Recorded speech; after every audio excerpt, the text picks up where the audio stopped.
আসসালামু আলাইকুম ওয়া রাহমাতুল্লাহি ওয়া বারাকাতুহু। আলহামদুলিল্লাহ, সমস্ত প্রশংসা গণকীর্তন সেই মহান আল্লাহ তাআলার জন্য, যে মহান আল্লাহ তাআলা আমাদেরকে একটা শুভ কাজ করার মতো তৌফিক দান করলেন। সেই মহান আল্লাহ তাআলার শাহী দরবারে আমরা কালিমাতুশ শুকরিয়া আদায় করছি। সকলে আমার সঙ্গে পড়ুন আলহামদুলিল্লাহ। অতঃপর দরুদ ও তাসলিমাত বর্ষিত হোক সেই রাসূলের প্রতি, যিনি বলেছেন বিবাহ এটা আমার সুন্নাহ। সেই রাসূলের প্রতি আমরা সংক্ষিপ্ত আকারে দরুদ পড়ছি। সকলে আমার সঙ্গে পড়ুন সাল্লাল্লাহু আলাইহি ওয়াসাল্লাম। সংক্ষিপ্ত হামদ ও নাতের পর বরকে সামনে রেখে খুতবায় নসিহামূলক 2-4টা কথা। তার আগে অনুরোধ করব ভাই, এই সাইডে মহিলাদেরকে একটু চুপ করতে বলবেন। বিবাহের খুতবা অত্যন্ত গুরুত্বপূর্ণ একটা বিষয়, বিশেষ করে বরের জন্য। আর আশেপাশে যারা আমরা রয়েছি তারাও শুনলে উপকৃত হব ইনশাআল্লাহ। বরকে লক্ষ্য করে আমি বলছি, মহান আল্লাহ তাআলা আপনাকে বলেছেন, ইয়া আইয়ুহাল্লাযীনা আমানু কু আনফুসাকুম ওয়া আহলিকুম নারা। হে বিশ্বাসীরা, তোমরা নিজেদেরকে জাহান্নামের আগুন থেকে বাঁচাও আর তোমাদের পরিবার পরিজনকেও জাহান্নামের আগুন থেকে বাঁচাও। আজকের আগ পর্যন্ত আপনি পরিবারের সদস্য ছিলেন, কিন্তু আজকে এই বিবাহ পড়িয়ে দেওয়ার মাধ্যমে আপনি পরিবারের কর্তা হয়ে যাচ্ছেন। আপনি পরিবারের লিডার, আপনি পরিবারের দায়িত্বশীল। এজন্য আল্লাহ তাআলা আপনাকে ডাক দিয়ে বললেন, আপনি নিজেকে জাহান্নামের আগুন থেকে রক্ষা করবেন, আর যাকে পরিবার হিসেবে নিয়ে যাচ্ছেন তাকেও জাহান্নামের আগুন থেকে বাঁচানোর সর্বাত্মক চেষ্টা করবেন আপনি। আমরা দোয়া করছি আপনার পক্ষে, আল্লাহ তাআলা আপনার সহায় হোক, আল্লাহ তাআলা আপনার সাহায্যকারী হোক, আমিন। এরপর যে কথা, আল্লাহ রাসূল সাল্লাল্লাহু আলাইহি সাল্লাম আপনাকে লক্ষ্য করে বলেছেন, আলা সাবধান, কুল্লুকুম রাইন ওয়া কুল্লুকুম মাসউলুন আন রাইয়াতিহি। তোমরা প্রত্যেকেই দায়িত্বশীল, আর তোমাদের দায়িত্বশীলতা সম্বন্ধে হাসরের মাঠে, কিয়ামতের মাঠে তোমরা জিজ্ঞাসিত হবে। রাইন শব্দের ডিকশনারি খুললে অর্থ পাওয়া যায় রাখাল। তার মানে রাখাল মেষপাল নিয়ে দিনের শুরুতে চলে যায়, দিন শেষে তাকে মুনিবের কাছে হিসাব চোকাতে হয়। ঠিক তদ্রূপ আমি আপনি প্রত্যেকেই আমরা রাখাল। আমাদের রাখালিয়াত সম্বন্ধে, অর্থাৎ বিবি বাল বাচ্চা এই সব কিছুর ব্যাপারে আপনাকে আমাকে হাসরের মাঠে আল্লাহর সামনে দাঁড়িয়ে হিসাব চোকাতে হবে, শুরু থেকে শেষ পর্যন্ত। তাই আপনার ওজন যেন হালকা হয়, হিসাব যেন সহজ হয়, এ মর্মে আমরা দোয়া করছি, আল্লাহ তাআলা আপনার সহায় হন, আমিন। এই পরিবারটা সহজভাবে, সুন্দরভাবে, ইসলামিকভাবে আপনি পরিচালনা করতে পারেন, সেই তৌফিক আল্লাহ তাআলা আপনাকে দান করুক, আমিন। বিগত দিনে যা অপরাধ হয়েছে আল্লাহ তাআলা আপনাকে আমাকে প্রত্যেককেই ক্ষমা করে দিক। সামনে তো আমরা পরিচালিত হব, সেটা যেন আল্লাহর পথেই পরিচালিত হতে পারি, আল্লাহ সেই তৌফিক দান করুক। এরপরে যে কথা আপনার সাথে, সেটা হচ্ছে আপনার সাথে এই মেয়েটার, যার বিবাহ বন্ধন আজকে জুড়িয়ে দেওয়া হচ্ছে, তার আগে থেকে একটা সম্পর্ক আছে। কি করে আমি প্রমাণ করছি। আদম আলাইহিস সালাম এবং হাওয়া আলাইহাস সালাম, এই দুইজনকে আল্লাহ তাআলা প্রথম সৃষ্টি করলেন। এরপর এই পৃথিবীতে কোটি কোটি মানুষ ওই আদম এবং হাওয়া আলাইহিস সালাম থেকেই পৃথিবীতে এসেছেন। তার মানে বোঝা যাচ্ছে ওই দুইজন থেকে আমরা সবাই, তাহলে আমাদের এমনিতেই একটা সম্পর্ক রয়েছে। তাছাড়াও রাসূলুল্লাহ সাল্লাল্লাহু আলাইহি ওয়াসাল্লাম বলেছেন, আল মুসলিম ও আখুল মুসলিম, একজন মুসলমান আরেকজন মুসলমানের ভাই। তাহলে বোঝা যাচ্ছে যে আপনার ঘরে যাকে নিয়ে যাচ্ছেন তার সাথে আপনার এমনিতেই ভ্রাতৃত্বের সম্পর্ক রয়েছে, একটা সম্পর্ক আগে থেকেই আছে। এরপরে বিবাহের মাধ্যম দিয়ে উত্তম একটা সম্পর্কে আপনারা জড়াচ্ছেন। এটার মাধ্যম দিয়ে তাকে আপনি অর্ধাঙ্গিনী হিসাবে ঘরে তুলছেন। যার সাথে পরিচয় ছিল না, তার সাথে আজকে শুধু মাত্র আপনি রাজি থাকবেন, কাবিল তু বলবেন, এতেই একটা বন্ধন, একটা সম্পর্ক তৈরি হবে। এতে সে আপনার ঘরের ঘরণী হয়ে যাবে, আপনার অর্ধাঙ্গিনী হয়ে যাবে। এক্ষেত্রে দুই একটা নসিহা, মহিলা মানুষ, রাসূলুল্লাহ সাল্লাল্লাহু আলাইহি সাল্লাম বলেছেন, বাঁকা হাড্ডির থেকে তৈরি। একে যদি তুমি সোজা করতে চাও তাহলে ভেঙে যাবে, আর এই ভেঙে যাওয়ার অর্থ হচ্ছে তালাক তাহলিল হয়ে যাওয়া।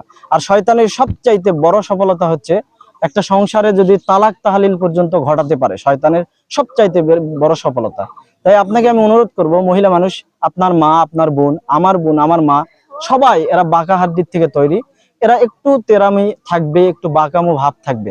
তাদেরকে একেবারে ছেড়ে দেওয়া যাবে না, একবারে শক্তভাবে ধরাও যাবে না। ধরে সোজা করতে চাইলে তালাক হয়ে যাবে, আর যদি ছেড়ে দেওয়া হয় তাহলে বাঁকাই থাকবে।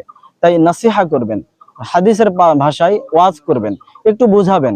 বুঝালে তারা বুঝতে চায়, আদর করে বললে তারা বুঝতে চায়, আর তারা আদরের বস্তু। সম্মানিত আমার আত্মীয় হচ্ছেন, আপনাকে আমি নির্দিষ্টভাবে বলছি যে আল্লাহ রাসূল সাল্লাল্লাহু আলাইহি সাল্লাম যেটা নিষেধ করেছেন, আপনার স্ত্রীকে আপনি মুখের উপর মারতে পারবেন না, আপনি এমন ভাবে আঘাত করতে পারবেন না যাতে তার অঙ্গহানি হয়, অঙ্গ ছেদ হয়ে যায়, ফেটে যায়, কেটে যায়, ভেঙে যায়, এভাবে এত বেশি অত্যাচার করা ঠিক না।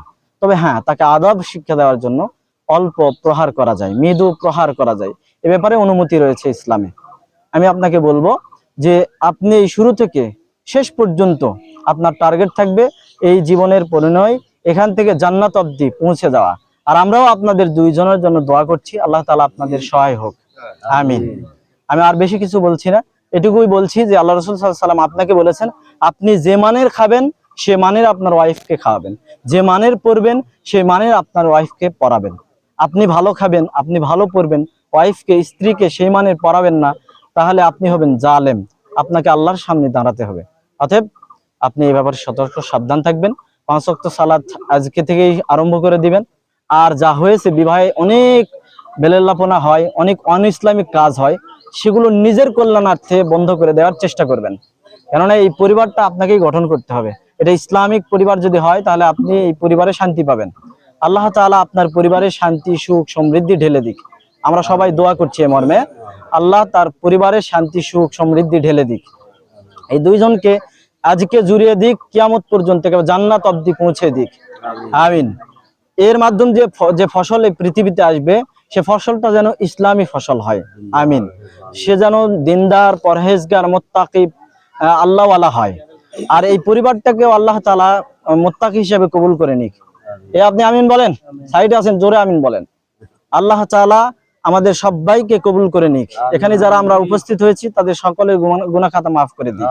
বিশেষ করে বর এবং কনেকে মাফ করে দিক, তাদের দাম্পত্য জীবন সুখময় করে দিক। আমি রাসূলুল্লাহ সাল্লাল্লাহু আলাইহি সাল্লামের শেষ শিখানো দোয়াটা পড়ব, তবে তার আগেই মানে কনের বাবার ইজাবের মাধ্যমে বর কবুল করবে, এর মাধ্যমে বিবাহ সুসম্পন্ন হয়ে যাবে ইনশাআল্লাহ। যিনি কনের বাবা, উনি আমার শ্বশুর, উনি বিবাহ পড়িয়ে দিবেন। খুব বেশি কথার প্রয়োজন নেই, আমরা সবাই জানি আপনার এই বিবাহেতে 50,000 টাকা দেনমোহর ধার্য করা হয়েছে এবং সেটা আপনি নগদ দিয়েছেন, আলহামদুলিল্লাহ। এটা সচরাচর হয় না, আপনাকে এই ব্যাপারে ধন্যবাদ, মোবারকবাদ, জাযাকুল্লাহু খাইর। এখন বিষয়টা হচ্ছে যে আমরা সবাই জানি 50,000 টাকা দেনমোহর নগদ দিয়ে দিয়েছেন। আর ওনার দ্বিতীয় কন্যা, উনিও সেটা উল্লেখ করবেন। উনি সরাসরি বলবেন, অতীত কালবাচক শব্দ প্রয়োগ করতে হয়, যদিও আমরা অনেক ভুলভাল করি এই বিবাহের অনুষ্ঠানে। আমরা সহি এবং শুদ্ধ পদ্ধতিতে বিবাহ সম্পন্ন করতে চাচ্ছি, তাই একেবারে সরাসরি যার মেয়ে তিনি এসে আপনাকে প্রস্তাব দিচ্ছেন সরাসরি। আপনি এখনই বলতে পারেন, আমি আমার ছোট কন্যা নাম করে বলবেন যে অমুককে আমার সাথে বিবাহ দিলাম।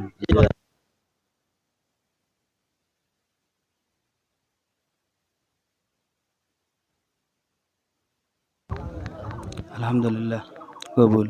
জোরে বলবেন এরপরে, হ্যাঁ।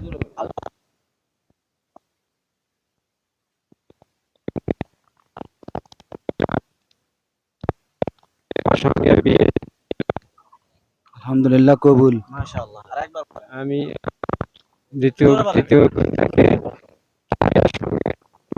বিবাহ দিলাম। আলহামদুলিল্লাহ কবুল। মাশাআল্লাহ, আলহামদুলিল্লাহ। আমরা শুনেছি হয়ে গেছে। আমার একটা লাস্ট দোয়াটা আমাদের ইমাম সাহেব উনি চমৎকার ভাবে ওই দোয়াটাই কি আছে সবাই আমরা করব। বারাকাল্লাহু লাকুমা বারাকাল্লাহু লাকুমা ওয়া বারাকাল্লাহু আলাইকুমা ওয়া বারাকা আলাইকুমা ওয়া জামাআ ওয়া জামা বাইনাকুমা বাইনাকুমা ফি খায়র। ফি খায়র। আসসালামু আলাইকুম ওয়া রাহমাতুল্লাহি ওয়া বারাকাতুহু।